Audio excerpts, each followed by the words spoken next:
તો કેમ છો વિદ્યાર્થી મિત્રો?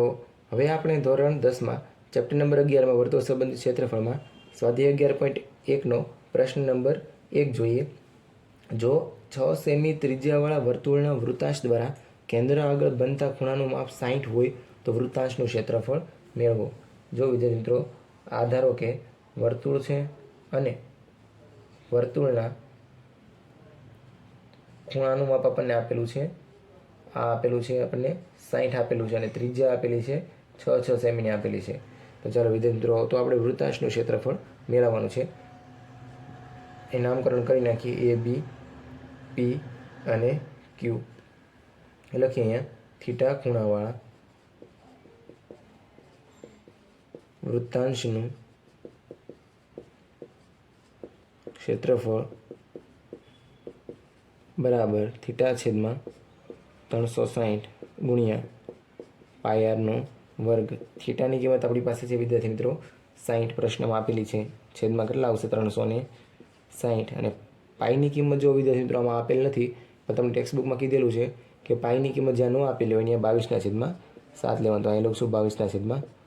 અને ત્રિજ્યા કેટલી આપેલી છે? 6. તો અહીં લખીએ 6, 2 વખત છે એટલે આનો વર્ગ છે એટલે 2 વખત લખીએ.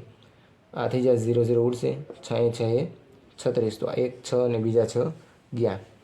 હવે વિદ્યાર્થી અહીંયા જો ગુણાકાર કરીએ 6 દુ 12 નો બગડો આવશે, વધુ 1 આવશે, 6 દુ 12 ને 1 13 આવશે એટલે 132/7 છે સેમી. આ તમારો વિદ્યાર્થી મિત્રો જવાબ. અને ભાગાકાર કરવું હોય તો કરી શકો છો, પોઈન્ટમાં જવાબ આવશે. ચાલો વિદ્યાર્થી મિત્રો, હવે પ્રશ્ન નંબર આપણે 2 જોઈએ. ચાલો વિદ્યાર્થી મિત્રો, હવે આગળ વધીએ પ્રશ્ન નંબર 2માં.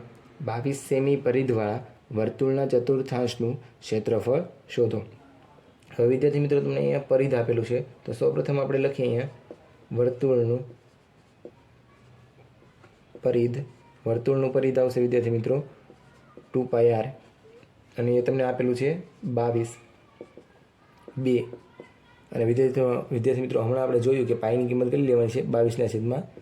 જ્યાં આપેલું હોય ત્યાં 3.14 લેવાનું છે અને આર આપણી પાસે નથી. તો તમે જોશો કે 7ને અહીંયા જવા દઈએ, પછી એની સાથે 7 આવી જશે અને 2 અને 22 ક્યાં આવશે? નીચે 2 ગુણ્યા 22 અને આ બાજુ મળશે આર. તો 22 ઉડી જશે.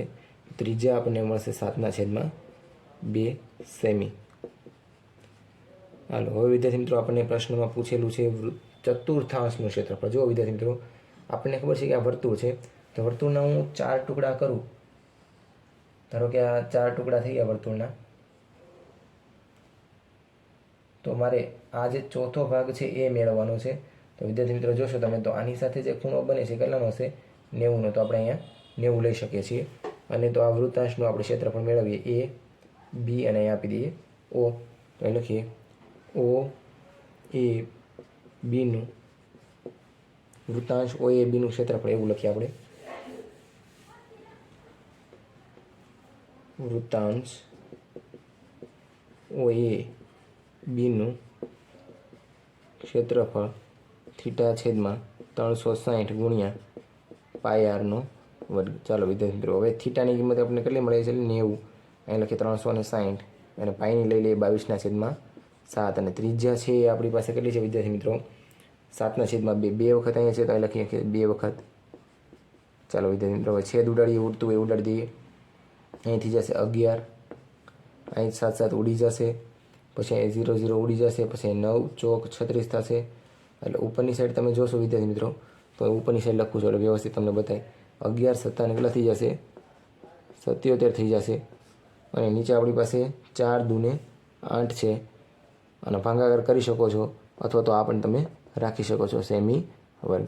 ચાલો વિદ્યાર્થી મિત્રો, આ તમારો જવાબ છે. અને હવે વિદ્યાર્થી મિત્રો આપણે પ્રશ્ન નંબર 3 જોઈએ. તો જો વિદ્યાર્થી મિત્રો, હવે પ્રશ્ન નંબર આપણે 3 જોઈએ. એક ઘડિયાળના મિનિટ કાંટાની લંબાઈ છે કેટલી આપેલી છે? 14 સેમી છે. અને મિનિટ કાંટો 5 મિનિટમાં પરિભ્રમણ કરીને જે ક્ષેત્રફળ આવરે છે તે આપણે મેળવવાનું છે. હવે વિદ્યાર્થી મિત્રો, મિનિટ કાંટો છે એ 60 મિનિટમાં 360 ડિગ્રી ફરશે. તો હવે 5 મિનિટમાં કેટલા ડિગ્રી ફરે એ આપણે મેળવીએ. તો ચોકડી ગુણાકાર કરીએ વિદ્યાર્થી મિત્રો. અહીંયા આપણે તમે એક્સ ધારી શકો છો. જ્યારે અહીંયા એક્સ ધારી શકો છો. એક્સ ગુણ્યા 60 કરો અને આ બાજુ 360 5 છે આની સાથે ગુણાકારમાં જશે.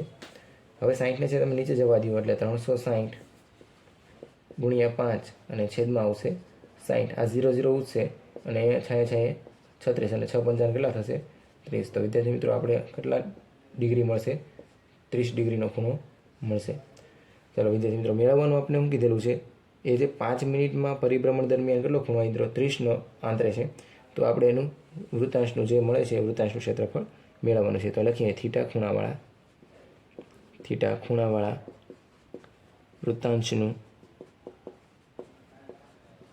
ક્ષેત્રફળ બરાબર થીટા છેદમાં 360 ગુણ્યા પાઈ આર વર્ગ.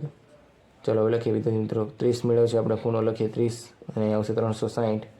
પાઈની કિંમત આપણે લઈ લઈએ 22/7. જે પ્રશ્નમાં આપેલી છે યાદ લખશું, બાકી બધે 22/7. ચાલો આરની કિંમત વિદ્યાર્થી મિત્રો આપણને આપેલી છે લંબાઈ કેટલી છે 14. તો લખી નાખીએ 14 ગુણ્યા 14. તો એક વખત ઉડશે એટલે 7 દૂને 14. ચલો અહીં ઉડાડીએ તો આ 0 0 જશે. આ 3થી ઉડાડીએ તો 3 1 3 3 2 6. પછી અહીં 2થી ઉડાડીએ તો 2 6 12 થશે. હજી 2થી ઉડાડીએ તો 2 13 થશે 6 અને 2 11 14 થશે. હવે વિદ્યાર્થી મિત્રો 14 અને 11નો ગુણાકાર કરો. જો વિદ્યાર્થી મિત્રો તમે 14 અને 11નો ડાયરેક્ટ પણ ગુણાકાર કરી શકો છો. તો બેયને પહેલાં છે એ મૂકી દેવાના, પછી બેયનો સરવાળો છે વચ્ચે મૂકી દેવાનો એટલે કેટલો મળશે તમને 154. અને સેમીમાં છે તો સેમીમાં નીચે વધ્યા છે 3 આપણે ભાઈ લખવાનો રહી ગયા એટલે લખી નાખીએ અને ક્ષેત્રફળ આવશે સેમીનો વર્ગ. ચાલો વિદ્યાર્થી મિત્રો આ પ્રશ્ન છે અહીંયા પૂરો થાય છે. હવેનો પ્રશ્ન છે એ પ્રશ્ન નંબર 4 છે એ આગળના લેક્ચરમાં લઈને આવીશ. જો વિદ્યાર્થી મિત્રો ભણવાની મજા આવતી હોય તો લાઇક શેર અને સબસ્ક્રાઈબ છે કરવાનું ભૂલતા નહીં અને શેર પણ કરજો તમારા વિદ્યાર્થી મિત્રોને, જેથી કરીને એ લોકો પણ વ્યવસ્થિત ભણી શકે. અને ન સમજાતું હોય તો કોમેન્ટ જરૂર કરજો.